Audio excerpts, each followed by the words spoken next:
Dirty dealings, corporate battles, consumer woes. This is Evening 5. Gamuda said its consortium has been appointed as the main contractor to deliver its first civil works package worth over 8 billion ringgit for the Penang LRT project. SRS Consortium, a JV in which Gamuda owns a 60% stake, will build the Mutiara line stretching 24 kilometres from Komta in Georgetown to Island A of the Penang South Reclamation Project. The contract involves 19 stations and other related facilities. Transport Minister Anthony Loke Siew Fook said that this is intended to simplify and expedite the implementation and initial execution of the project. He notes the contract has a ceiling of 8.31 billion ringgit. The long overdue project is expected to alleviate severe traffic congestion in Penang Island. Once the notice to proceed is issued, Gamuda will have 6 years to complete the contract, according to a statement. Loy Poi Yen Holdings and Ideal Property Development each own 20% of SRS Consortium. Mass Rapid Transit Corp is the project developer and asset owner of the Mutiara line. The tender for the second package of the project, which runs from McCallum Station in Georgetown to the Penang Central Station in Seberang Perai, is expected to be called in July, and the award will be announced by early next year, the minister said. The tender process of the third package of the project is ongoing, with the final pitch deadline on April 14, 2025. Overall, the Mutiara line will feature 21 stations covering a total distance of 29.5 kilometers. The federal government has previously budgeted a contract sum of 10 to 13 billion for the LRT project. In March 2024, the federal government officially took over the Penang LRT Mutiara line from the state government. Loh explained that for the second and third package, these are not obligations of the federal government, and therefore a new tender process will be required. MRT Corp CEO Datuk Muhammad Zarif Hashim said the various main package contractors will be managed directly by the state-owned firm. In addition to the federal government's commitment to the Bumiputra participation policy in the project, priority will also be accorded to Penang-based companies in subcontracting works to create significant employment opportunities.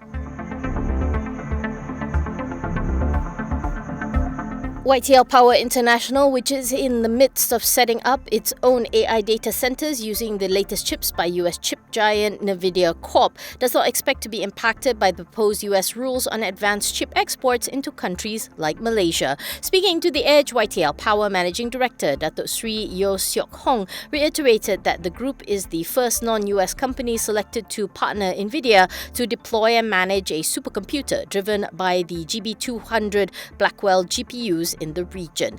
Neo explained that from their understanding, American hyperscalers, which include NVIDIA, are not subject to the limits. So, as the only non-US company selected by NVIDIA in Asia to deploy NVIDIA's latest chips on NVIDIA's DGX Cloud AI platform, Yao said that there should be no issue with its rollout. Yeo also said the sanction will not affect YTL Power's customer pipeline for its AI data center. From their January 8th peak of 4 ringgit 51, shares of YTL Power have fallen as much as 11.3% to 4 ringgit at close, dragged by concerns over the impact of US chip export curbs on its prospects of securing the latest, highly sought-after NVIDIA chips made public since late 2023. Shares of YTL Corp, which owns a 48.43% direct stake in YTL Power, declined 14% over the same period. Malaysian stocks were broadly lower today, led by construction and property companies, while the benchmark index fell to a 5-month low. Investors in Asia reacted poorly to the latest jobs data in the US that pointed to a robust economy, threatening the prospects of rate cuts by the Federal Reserve. The ringgit also depreciated along with other emerging Asian currencies under pressure from a strengthening US dollar. BIMB Securities said that Malaysia bonds will see further sell-off by foreigners, and equities will track US market weaknesses, with the index constituents bearing the brunt.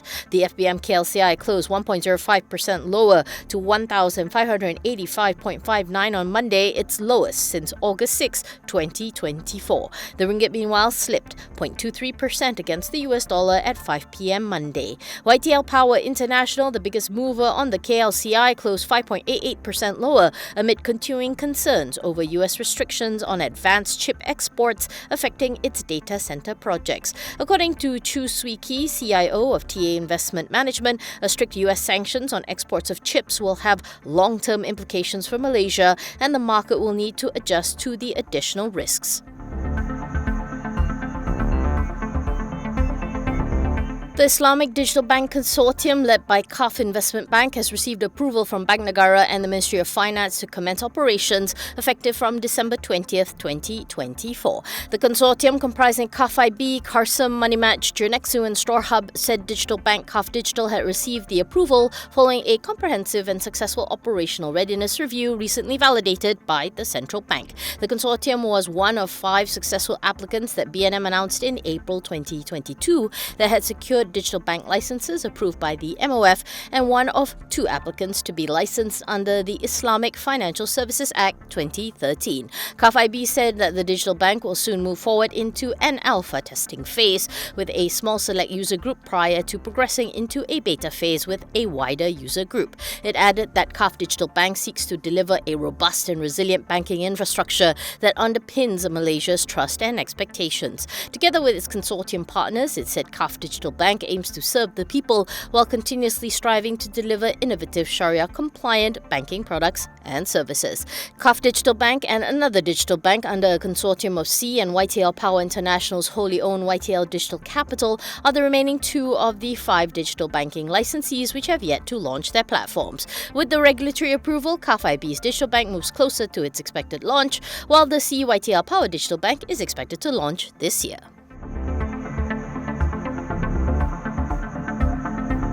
The government on Monday wants to apply for a gag and prohibitive order to refrain the public from discussing issues pertaining to a purported addendum allowing the former PM, Datuk Sri Najib-related, to serve the remainder of his prison sentence under house arrest as it involves sensitive matters. This was related to the press by Senior Federal Counsel Shamsul Bol Hassan, who appeared with Federal Counsel Nur Hafiza Azizan, representing the Federal Territory Pardons Board, the government and 5 other respondents. However, this was objected to by Najib's lawyer Tan Sri Muhammad Shafi Abdullah, who told new presiding judge Hayatul Akmal Abdul Aziz in chambers that the matter had been discussed in the open, including by Prime Minister Datuk Sri Anwar Ibrahim, and thus the horses had bolted from the barn. Following that, Hayatul Akmal told Shamsul to file a formal application for the prohibitive and gag order by January 20th. Shafi also indicated that he would be filing an additional affidavit relating to the latest development from the past few days.